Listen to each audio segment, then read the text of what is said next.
In this exclusive KGB film footage we obtained, on the right is the agent posing as a priest. On the left is the chief assistant to Cardinal Vilo. Devo tornare all'ufficio, devo fare cose lì e tutto il resto. Ok, spero che arriva. Buongiorno. The third man is actually another KGB agent, no doubt placed in the organization by the Illuminati. He is also seeking to gain access to the Cardinal. Sì, questo va bene. Bene, molto lì. Bravo, sta piacere. Abbiamo la sua collaborazione. Sì. Bene. Prendiamo molta considerazione di questo. Sappiamo quanto importante è per noi questa collaborazione. When Vilo's assistant is sent on his customary monthly trip to Milan, the KGB installs a camera in his hotel room. In typical KGB fashion, the priest is about to be set up to be blackmailed to assure his continued cooperation. Over several days, a woman becomes friendly with him and gains his trust.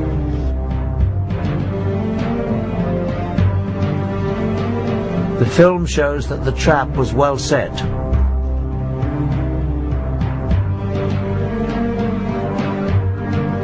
One night, the woman comes to his room to take him to a dinner meeting.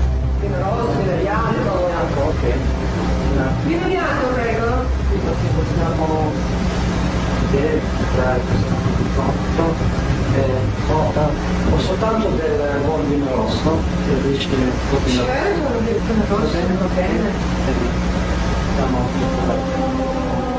While he is briefly away pouring drinks, she takes off her blouse.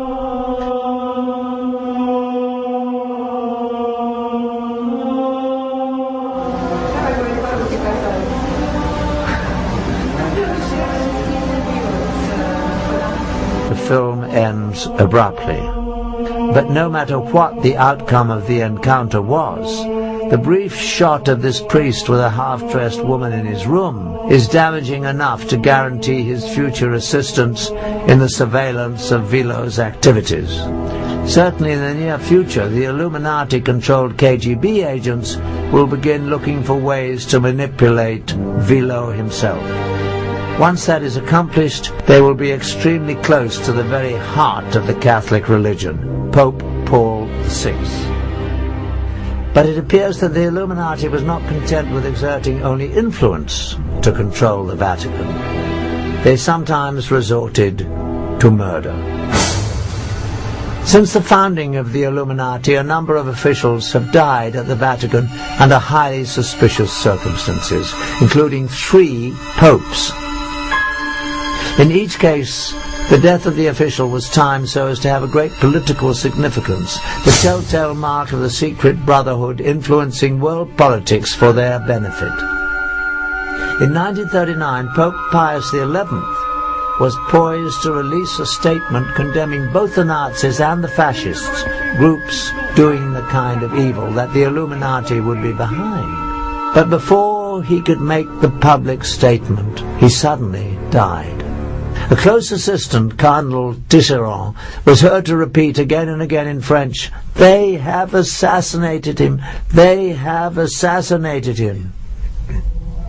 His body was quickly embalmed, making an autopsy and proof of cause of death impossible. In 1978, it seemed the secret brotherhood might again be using murder to manipulate the papacy. Paul VI suddenly died. Admittedly, he was frail, but the sudden worsening of his condition seemed all too convenient to many observers. However, this time, the Illuminati architects got a result they probably were not expecting.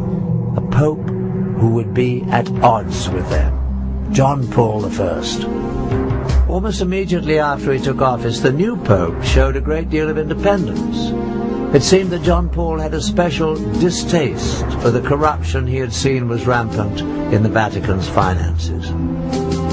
While he was the Cardinal of Venice, the Venetian Catholic Bank was sold in a secret deal to the Vatican Bank for a greatly undervalued amount. Profits reaped by a few were estimated at more than $70 million, but the losses to the Venetians were great. The clergy of Venice even lost their pension fund.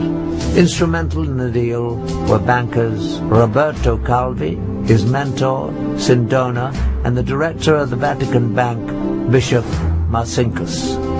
After John Paul became Pope, these three were still in charge of investing much of the Church's money. In his new position, the pontiff had the power to investigate them and publicly bring out the facts. Altogether, he was poised to uncover illegal dealings that involved almost $1 billion. This would be a serious blow to the Illuminati, who were certainly behind the criminal financial dealings. The danger to the Pope became shockingly clear one day at a private meeting between John Paul and a Russian Orthodox Archbishop, Nikodim. As the meeting began, coffee was poured. Nikodim took the first sip and almost immediately collapsed to the floor and died. His face was very contorted in a horrible and unnatural grimace, as if the death was very painful. The stunned Pope carefully put down his own cup before he sipped.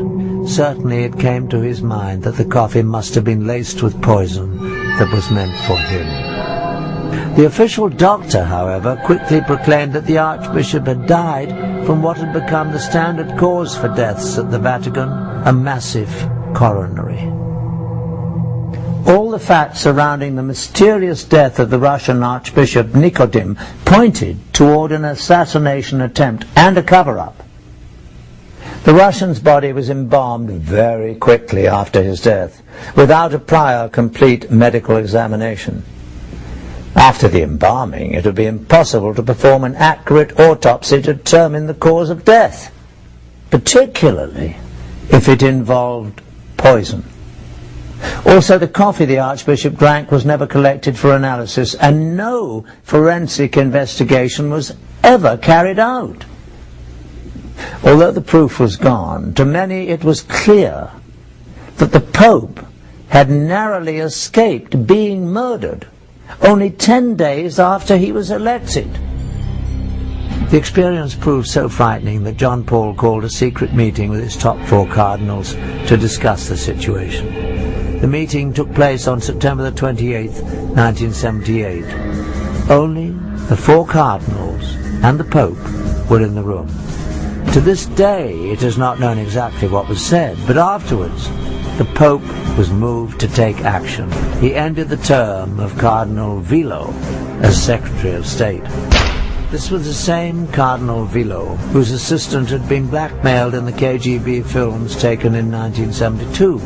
Over the 6 years, this cardinal must have also been drawn into the Illuminati's web.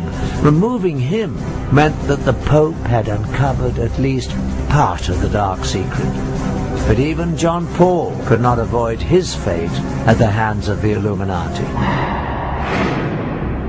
That night the pontiff retired earlier than usual and took with him detailed notes of the secret meeting to deliberate upon. At 5 a.m. the next morning, the Pope's closest attendant, Sister Vincenza, became concerned. His Holiness had never overslept before. She appeared inside his door. John Paul appeared to be sitting in bed with a light on as if he were reading. Various papers were around him. But to her horror, his face was frozen in the same agonized contortion she had seen on the face of the dead Russian Nikodim only days before. After only 33 days as Pope, John Paul was dead. After more than 200 years of protecting their secret ways, the Illuminati was very thorough at covering its tracks. Although the Pope had relieved him of his Secretary of State duties just hours before, Cardinal Vilo took charge. As the senior cardinal, he was now, in essence, the temporary Pope. He first locked himself in the papal bedroom and collected prescription medicine from the bed table and